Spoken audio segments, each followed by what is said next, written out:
சாரதா நவராத்திரி 8ஆம் நாள் தேவி மகாகௌரி வடிவத்துல இருக்காங்க. மகாகௌரி சந்திரனை போல ஒளிரும் வெண்மையான தேகம் கொண்டவளா இருக்காங்க. மகாகௌரி வெண்மையான ரிஷபத்து மேல அமர்ந்த கோலத்துல 4 திருக்கரங்களோட காட்சி கொடுக்கறாங்க. ஒரு கையில திரிசூலம், இன்னொரு கையில டமரு, மத்த 2 கை அபயவரத அஸ்தத்தோட இருக்காங்க. தேவி வெண்ணிற சரிகை இழைத்த புடவையில நம்மளுக்கு காட்சி கொடுக்கறாங்க.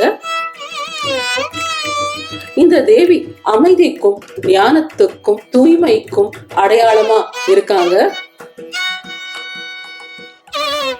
இந்த தேவி தூய்மையின் வடிவமாக இருப்பதால இன்னைக்கு கன்னி பெண்களை வழிபட்டா நாம நினைக்கிறது நடக்கும்னு நம்பிக்கை.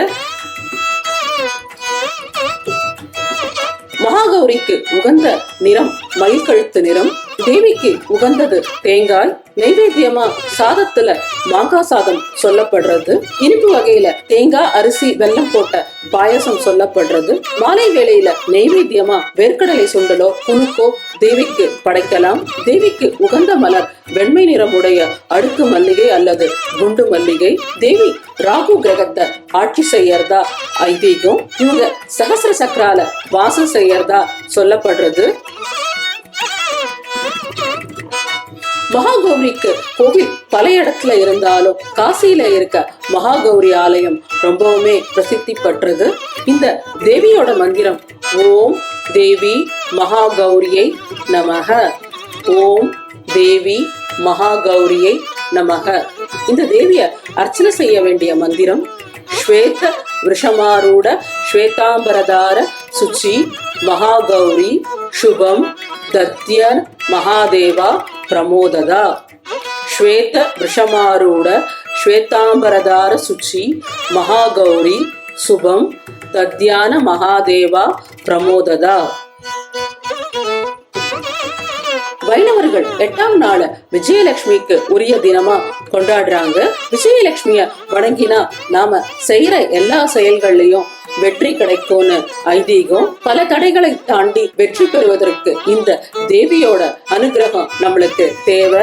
இவங்க தாமரை மேல அமர்ந்த கோலத்துல 8 திருக்கரங்களோட காட்சி கொடுக்கறாங்க. சக்கரம், சங்கம், வாள், கேடயம், தாமரைப்பூ, பாசம், அபயவரத முத்திரையோட காட்சி கொடுக்கறாங்க. மன உறுதியும் நேர்நிலை சிந்தனையும் தேவிய வணங்கினா கிடைக்கும்னு நம்பிக்கை. நவராத்திரி 8ஆம் நாள் நாம பார்க்க போற கோலு மெல்பர்ன் ஆஸ்திரேலியால இருக்க பத்மாசினி ஸ்ரீவத்சன் வீட்டு கோலு. வெளிநாட்டுல இருந்தாலும் பத்மாசினி நம்மோட கலாச்சாரத்தையும் பண்பாட்டையும் மதிச்சு எல்லா விதமான பண்டிகைகளையும் விமரிசையா கொண்டாடுறாங்க. 5 படியில கொலு வச்சிருக்காங்க.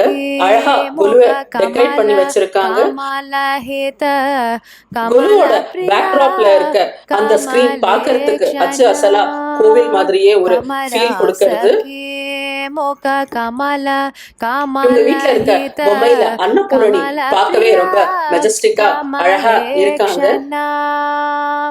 இங்க இருக்க தசாவதார செட்டும் அஷ்டலட்சுமி செட்டும் சூப்பராவே இருந்தது. ஒரு பெண் நடனம் ஆட 4 பிள்ளையார் வாத்தியம் வாசிக்கிற செட் ரொம்ப நேர்த்தியா இருந்தது. தமிழ்நாட்டுல பண்ற மாதிரி இவங்களும் பாக் செட்லாம் வச்சிருந்தாங்க. கோபுரத்தை உயரமான இடத்துல வச்சு படிக்கட்டெல்லாம் அழகா செஞ்சிருந்தாங்க. பார்க்க ரொம்ப நல்லா இருந்தது. ஸ்ரீமன் நாராயணனே மேலேந்து மணியெல்லாம் தொங்க விட்டிருந்தாங்க. அத பாக்கிறதுக்கு ஒரு கோவில் அட்மாஸ்பியர் இருந்தது. அத பத்மாசினி அடிக்கிறது பார்க்கவே மனசுக்கு சந்தோஷமா இருந்தது.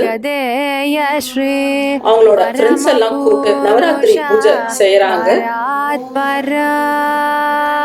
பத்மாசினி ஸ்ரீவத்சனோட பொண்ணும் அழகா பட்டு பாவாடை போட்டு இருந்தாங்க. அடுத்த ஜெனரேஷனும் நம்மளோட பாரம்பரியத்தை கடைபிடிக்கிறத பார்த்து சந்தோஷமாவே இருந்தது. வேலைபளுவுக்கு நடுவுல பத்மாசினி நவராத்திரி குருவை செலிப்ரேட் பண்றது ரொம்பவுமே பெரிய விஷயம். அதுக்கு உறுதுணையா இருக்க ஸ்ரீவத்சனுக்கும் வாழ்த்துக்கள். பரமாத்மா பரமா நாளையோட தேவிக்கு உகந்த நிறம், நைவேத்தியம், வழிபாடு முறை ஆகியவற்றோட சந்திக்கலாம். மறக்காம இன்னொரு வீட்டு குருவியும் பார்க்கலாம். உங்களுக்கு இந்த சேனல் பிடிச்சிருந்தா லைக் பண்ணுங்க, ஷேர் பண்ணுங்க, சப்ஸ்கிரைப் பண்ணுங்க. நாராயணனே ஸ்ரீபாதமே சரணம்.